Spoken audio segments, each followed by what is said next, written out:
What's up, guys? This is my how-to video on how to repair a 95 to 99 neon cluster. This repair is to fix the jumping needles, or maybe your airbag lights are coming on and off randomly. Sometimes when you start the car, some gauges will work, other times it won't, and sometimes they stop while you're in the middle of driving. This is repair videos to show the proper way to resolder the connections on the back of the cluster. Alright, the first thing you need to do is flip the cluster over. So you're looking at the back where the circuit board is, and you have to remove this black piece of cardboard that's there to protect the different connectors and the back of the circuit board, basically. It's secured by these 6 T15 Torx head screws.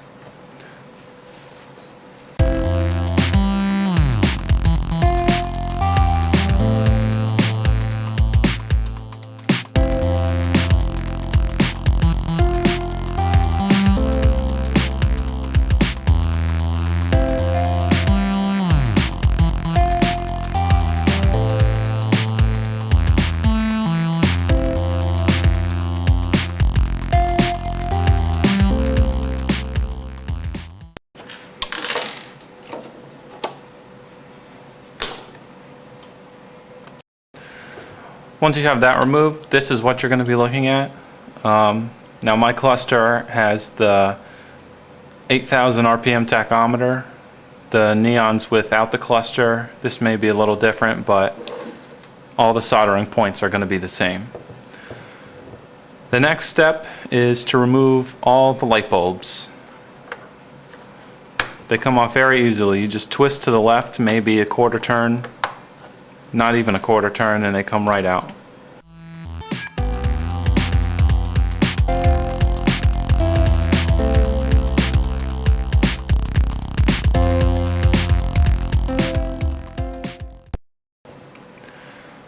The next step is to disconnect the connector for the odometer and tripometer.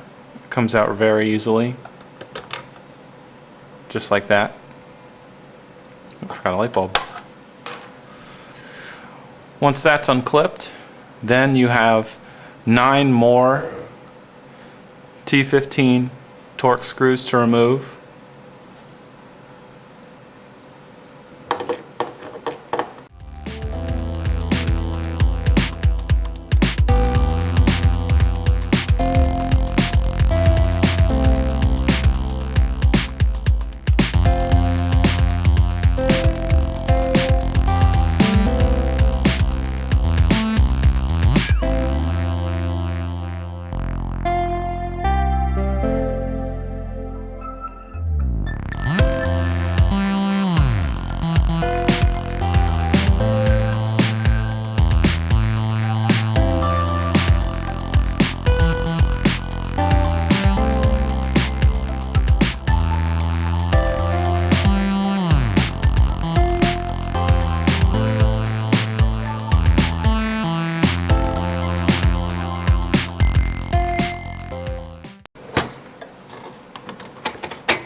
Then once with that removed, you can discard the cluster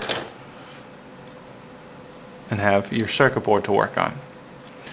Now the part that we want to be soldering is on the back of the cluster's circuit board. And I don't know if you could see, it's these soldering connections right here on either side. There's 20 in total.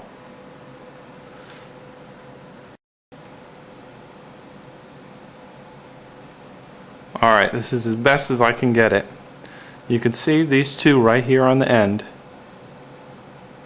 You can see where they're starting to crack. This is what happens on all of these little joints. While I'm waiting for my soldering gun to warm up, a word of caution. If you've never soldered before, just stop what you're doing right now.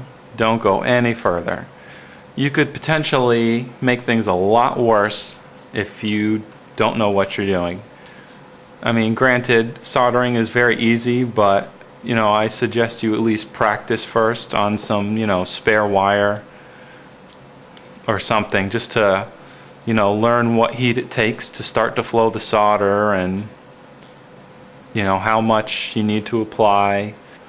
But again, I don't want somebody, messaging my YouTube account telling me they f***ed up their cluster because they followed my how-to video and it turns out they didn't know how to solder in the first place, or it was their first time. Alright, for those of you that have to add solder to the circuit board, I'm gonna give you a quick demonstration on what it should look like.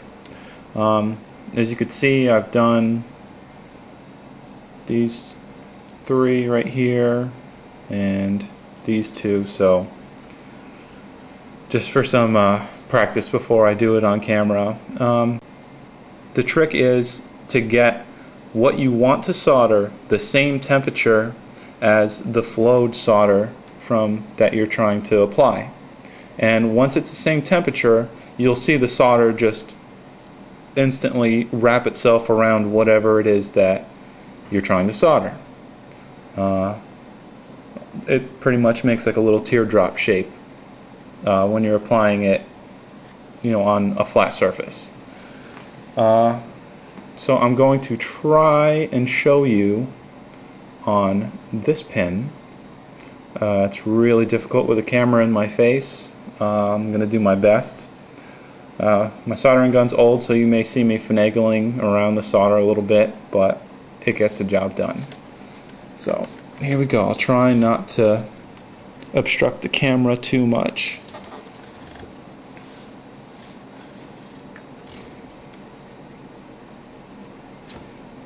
Basically, you rest it on what you're soldering, let it heat up for a second, then flow your solder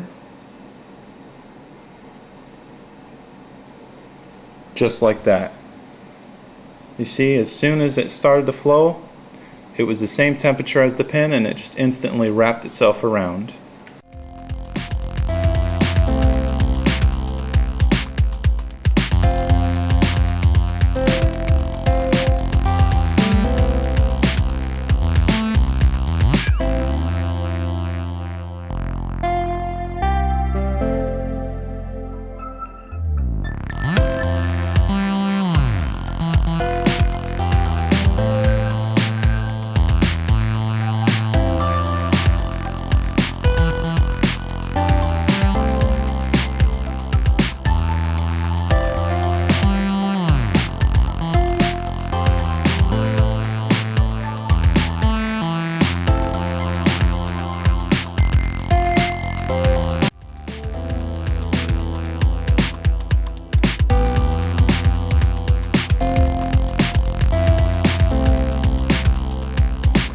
Simple.